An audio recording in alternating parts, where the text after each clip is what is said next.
आने के लिए बहुत बहुत शुक्रिया, स्वागत। मेरा ही नाम है प्रशांत किशोर और हम कोई नेता नहीं हैं, हम मुखिया सरपंच नहीं हैं, मंत्री विधायक नहीं हैं, बिहार के साधारण परिवार के लड़के हैं।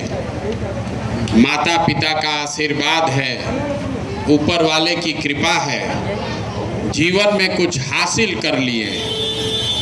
अब तय किए हैं कि अगर भगवान ने हमको शक्ति, बुद्धि, साधन, व्यवस्था, पैसा दिया है तो जीवन में जो कुछ भी है वो सब बिहार के लोगों को की जिंदगी को सुधारने के लिए लगाना चाहते हैं। इसीलिए अपना घर परिवार छोड़ के पिछला 12 महीना से हम पैदल चल रहे हैं, गांव-गांव पैदल जा रहे हैं। नाली गली नहीं बनवाते हैं, हम राशन कार्ड नहीं बनवाते हैं, हम आपका वृद्धावस्था पेंशन नहीं दिलाते हैं, हम पैदल चल रहे हैं। खाली लोग पूछ रहा है भाई पैदल काहे चल रहे हैं? हमारे पैदल चलने से आपका क्या फायदा है? हम वोट मांगते नहीं हैं, पैसा चंदा लेते नहीं हैं, तो पैदल काहे चल रहे हैं?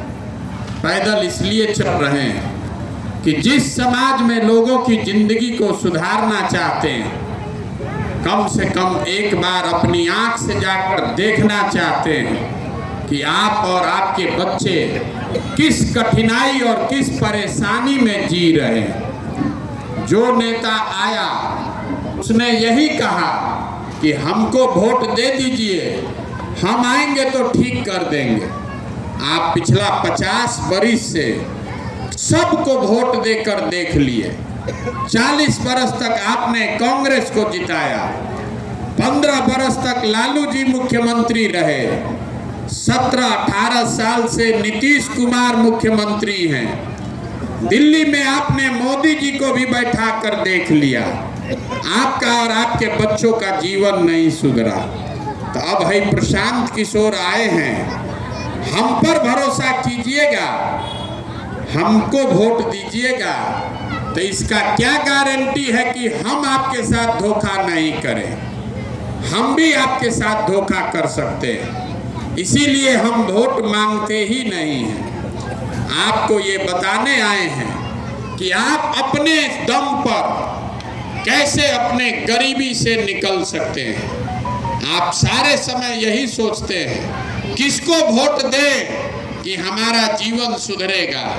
हम आपको ऐसा मंत्र सिखा रहे हैं कि वोट जिसको देना है दे दीजिए। अगर हमारी बात समझ जाइएगा तो वोट जिसको देना है दीजिए, आपके बच्चों के लिए पढ़ाई या रोजगार का व्यवस्था हो जाएगा, आप गरीबी से निकल पाइएगा। तो अगर अगले 10-15 मिनट में हम आपको वही रास्ता बताएंगे, आप ध्यान से सुनिए, समझिए, ठीक लगे तो अपनाइए, और न ठीक लग रहा है तो जैसे जिंदगी चल रहा है वैसे चलाइए। देखिए, दुनिया में जितने लोग विद्वान हुए उन्होंने बताया कि गरीबी से निकलने का 3 ही रास्ता है। पहला रास्ता है पढ़ाई।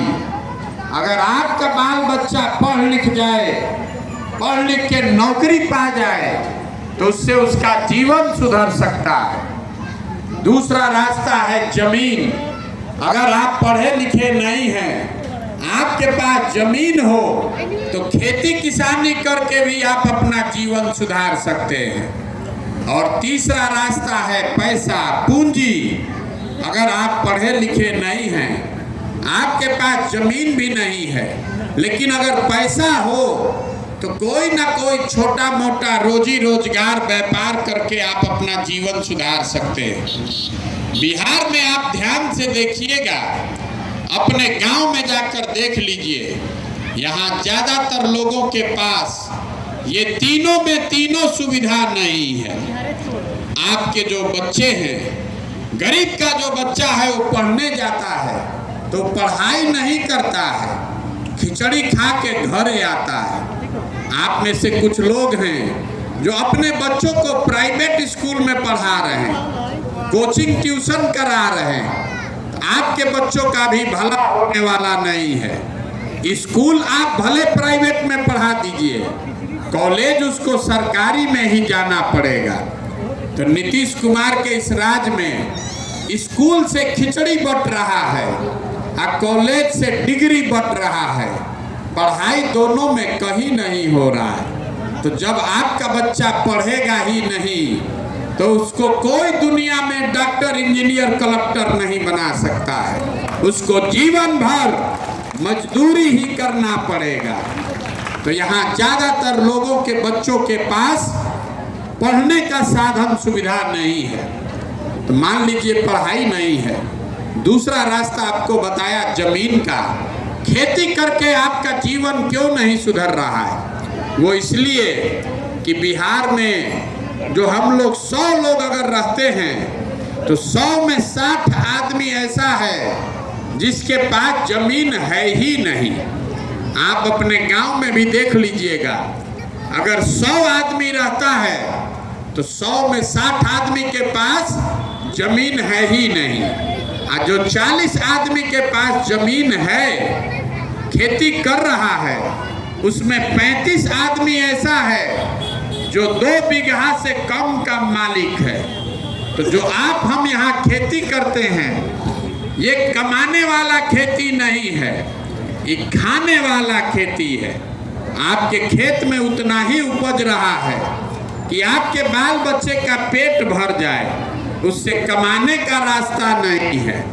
तो आपके पास पढ़ाई का साधन है नहीं, खेती से कमाई का जरिया है नहीं, तो एक रास्ता बचा।